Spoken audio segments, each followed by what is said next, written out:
ഞാനും എന്റെ ഡോക്ടറായിട്ട് കഴിഞ്ഞ ദിവസം സംസാരിച്ചുകൊണ്ടിരുന്നപ്പോഴാണ് എനിക്കിതങ്ങ് ക്ലിക്കായത്. ഞാനിപ്പം ദാറ്റ്സ് ട്രൂ എന്നൊരു റിയലൈസേഷൻ മൊമെന്റും അല്ലേ. ഡോക്ടർ പറയായിരുന്നു 2 ടൈപ്പ് ആൾക്കാരാണെന്നുള്ളത്. അതിനകത്ത് ആദ്യത്തെ ആൾക്കാരെന്ന് പറഞ്ഞാൽ they are not in a hurry to reach anywhere. അവര് അവരുടേതായ ലൈഫ് അവരുടെ സ്പീഡില് അവരുടെ പേസില് ജീവിക്കുന്ന ആൾക്കാരാണ്.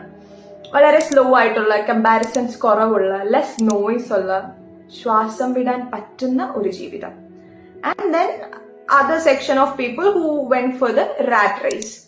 ഫാസ്റ്റ് ലൈഫ് ആയിരിക്കും, കോൺസ്റ്റന്റ് പ്രഷർ, ഓൾസോ എപ്പോഴും കരിയർ, മണി, സ്റ്റെബിലിറ്റി അതെല്ലാം ചേസ് ചെയ്യുന്ന ആൾക്കാരായിരിക്കും. പക്ഷെ ഈ 2 പാത്തും ഡിഫറെന്റ് ആണെങ്കിലും സ്ട്രേഞ്ച്ലി അവരുടെ ഡെസ്റ്റിനേഷൻ സെയിം ആയിരിക്കും. May be A settle life, security, or may be A sense of okay I am fine now എന്നൊരു തോന്നല്. ആൻഡ് നമ്മൾ ചാർലി മൂവിയിൽ DQന്റെ ക്യാരക്ടർ നമുക്ക് എല്ലാവർക്കും ഇഷ്ടമുള്ള, നമ്മളിങ്ങനെ ഭയങ്കരമായിട്ട് ഇങ്ങനെ നോക്കിക്കണ്ട് എനിക്കിങ്ങനെ ജീവിക്കാൻ പറ്റിയിരുന്നെങ്കിൽ എന്ന് ആഗ്രഹിച്ചൊരു ക്യാരക്ടർ അല്ലേ. അതെനിക്ക് തോന്നുന്നു ഫസ്റ്റ് ടൈപ്പ് ഓഫ് ആൾക്കാരായിരിക്കും.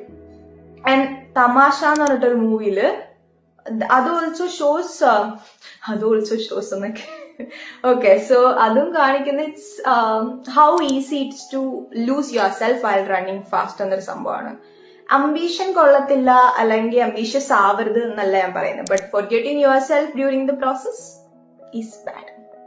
So the question is which path is better എന്നുള്ളതല്ല, which path lets you leave peacefully while reaching there. കാരണം റീച്ചിങ് ദ ഡെസ്റ്റിനേഷൻ മാറ്റേഴ്സ്, ലക്ഷ്യം പ്രധാനം തന്നെയാണ് നമുക്ക്. But how you feel every day, each and every day on the way matters more.